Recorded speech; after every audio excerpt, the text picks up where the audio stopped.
Hello everyone, welcome to റിസ perfume. അപ്പോൾ നമ്മൾ സുബഹി നമസ്കാരമൊക്കെ കഴിഞ്ഞ് പുറത്തിറങ്ങിയിട്ടുണ്ട്. അപ്പോൾ നമ്മൾ ഫസ്റ്റ് വീഡിയോയിൽ തന്നെ പറഞ്ഞിരുന്നത് നമ്മളൊരു നാട്ടിലെ സഹോദരൻ്റെ വണ്ടി എടുത്തിട്ട് മദീനത്തൊക്കെ ഒന്ന് മൊത്തം ഒന്ന് കറങ്ങി കാണണം, അങ്ങനെ ഒരു ആഗ്രഹമുണ്ട്. അപ്പോൾ അതിന് വേണ്ടിയിട്ട് നമ്മൾ പുറത്ത് വെയിറ്റ് ചെയ്യുന്നത്. അപ്പോൾ മൂപ്പര് വിളിച്ചിട്ടുണ്ട്. അപ്പോൾ മൂപ്പര് വരികയാണ്. അപ്പോൾ ഞങ്ങളിങ്ങനെ ഇവിടെ നിന്ന് ഇങ്ങനെ പതുക്കെ യാത്ര പറഞ്ഞ് ഇൻഷാ അല്ലാഹ് ഇനി ഇങ്ങോട്ട് വരാൻ പറ്റട്ടെ എന്ന് കരുതിയിട്ട് പോവുകയാണ്. അപ്പോൾ നമ്മളെ വണ്ടി വന്നിട്ടുണ്ട്. അങ്ങനെ നമ്മൾ വണ്ടിയിൽ കയറി നമ്മൾ ഫസ്റ്റ് പോകാൻ ഉദ്ദേശിക്കുന്ന മൂപ്പര് പറഞ്ഞത് ഖിബിലത്തൈൻ നബി സല്ലല്ലാഹു അലൈഹി വസല്ലം ആദ്യം നമസ്കരിച്ചിരുന്നത് ആ പള്ളിയിലായിരുന്നു. അപ്പോൾ ആ പള്ളിയിൽ നിന്ന് മസ്ജിദുൽ അക്സയിലേക്ക് തിരിഞ്ഞുകൊണ്ട് നമസ്കരിച്ചിരുന്ന പള്ളിയാണെന്ന്. അപ്പോൾ ആ പള്ളിയിലേക്ക് ഇൻഷാ അല്ലാഹ് നമ്മൾ പോകുന്നത്. അപ്പോൾ മസ്ജിദുൽ അക്സയുടെ മുന്നിലെത്തിയിരുന്നു. നബി സല്ലല്ലാഹു അലൈഹി വസല്ലം ആദ്യ കാലങ്ങളിൽ കഅബയിലേക്ക് തിരിഞ്ഞിട്ടല്ലായിരുന്നു നമസ്കരിച്ചിരുന്നത്, മസ്ജിദുൽ അക്സയിലേക്ക് തിരിഞ്ഞിട്ടായിരുന്നു നമസ്കരിച്ചിരുന്നത്. അങ്ങനെ സൂറത്തുൽ ബഖറയിൽ ആയത്തിറങ്ങി നബി സല്ലല്ലാഹു അലൈഹി വസല്ലം നമസ്കാരത്തിൽ തിരിയുകയും ചെയ്യുന്നു. അപ്പോൾ ആ തിരിഞ്ഞ സ്ഥലവും ആ തിരിഞ്ഞ അടയാളമൊക്കെ ഇവിടെ തന്നെ ഉണ്ട്. അപ്പോൾ ഇൻഷാ അല്ലാഹ് അത് ഉള്ളിൽ കയറിയിട്ട് വീഡിയോയിൽ നിങ്ങൾക്ക് ശ്രദ്ധിക്കാം. ആദ്യകാലങ്ങളിൽ നമസ്കരിച്ചിരുന്നതെന്ന് പറയുന്നത് ഈ ഒരു സ്ഥലത്ത് നിന്ന് ഇപ്പോൾ ഈ ഡോറ് കാണുന്ന അവിടെ ആയിരുന്നു മിഹ്റാബ് ഉണ്ടായിരുന്നത്, അങ്ങോട്ട് തിരിഞ്ഞായിരുന്നു നമസ്കരിച്ചത്. പിന്നെ ആ മിഹ്റാബ് വിളിച്ചിട്ട് അവിടെ ഡോറ് കൊടുത്തതാണ്.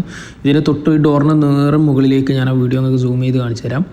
അവിടെ ഒരു മുസല്ലയുടെ അടയാളത്തിൽ അങ്ങോട്ട് തിരിഞ്ഞ് നമസ്കരിച്ചതിൻ്റെ അടയാളമായിട്ട് ഇപ്പോഴും അവിടെ അത് അവരെ സൂക്ഷിക്കുന്നുണ്ട്. നിങ്ങൾക്ക് കാണാൻ പറ്റുന്നുണ്ടാവുമെന്ന് കരുതുന്നു. അതെ, ഈ ഭാഗത്തേക്കായിരുന്നു ആദ്യം തിരിഞ്ഞ് നമസ്കരിച്ചത്. പിന്നീടാണ് ഇപ്പം നമ്മൾ കയറി വരുന്ന ആ ഒരു സ്പോട്ടിന് ഓപ്പോസിറ്റായിട്ട് നമസ്കരിച്ചിരുന്നത്. ഇൻഷാ അല്ലാഹ് അപ്പോൾ നമ്മൾ ഇനി അവിടുന്ന് ഉഹദിലേക്കാണ് പോകുന്നത്. അപ്പോൾ ഉഹദിലേക്ക് പോണ വഴിയിൽ ഇതിനെക്കുറിച്ച് ഒരുപാട് കാര്യങ്ങൾ നമ്മളെ നാട്ടുകാരൻ പറഞ്ഞു തരുന്നുണ്ട്. അപ്പോൾ അതിൽ എനിക്ക് മനസ്സിലായ കാര്യങ്ങളൊക്കെ ഇൻഷാ അല്ലാഹ് ഞങ്ങൾക്ക് പറഞ്ഞുതരാം.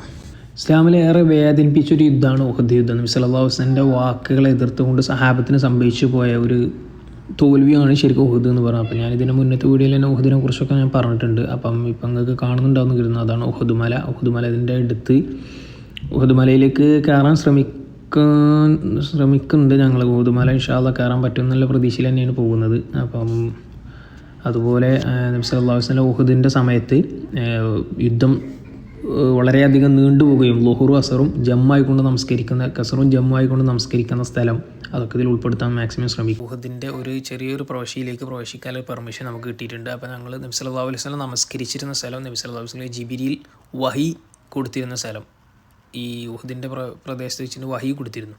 അപ്പോൾ ആ സ്ഥലത്തേക്ക് ഒന്ന് മേലേക്ക് കയറി നോക്കുകയാണ് ഇൻഷാ അല്ലാഹ്.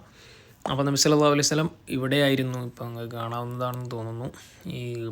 ഈ സ്ഥലത്താണ് നബി സല്ലല്ലാഹു അലൈഹി വസല്ലം നമസ്കരിച്ചിരുന്നത്. മുസല്ല വിരിച്ചിരുന്ന സ്ഥലത്താണ് നബി സല്ലല്ലാഹു അലൈഹി വസല്ലം നമസ്കരിച്ചിരുന്നത്. ഇവിടുന്ന് തന്നെ ആയിരുന്നു ഇതിൻ്റെ തൊട്ടടുത്താണ് നബി സല്ലല്ലാഹു അലൈഹി വസല്ലം വഹി ലഭിച്ചിരുന്നു. ഇതിൻ്റെ താഴെയാണ് നബി സല്ലല്ലാഹു അലൈഹി വസല്ലം ഉഹദിൻ്റെ സമയത്ത് ളുഹറും അസറും നമസ്കരിച്ചത്, ജമ്മു കസറായിക്കൊണ്ട് നമസ്കരിച്ചത് ഇതിൻ്റെ താഴെയായിരുന്നു. അപ്പോൾ വീഡിയോ നിങ്ങൾക്ക് ഇഷ്ടപ്പെട്ട ലൈക്ക് ചെയ്യുക, ഷെയർ ചെയ്യുക, സബ്സ്ക്രൈബ് ചെയ്യുക. അപ്പോൾ ഇതിൻ്റെ പാർട്ട് 4 വീണ്ടും കാണാം. റിസ പെർഫ്യൂം സൈനിങ് ഓഫ്.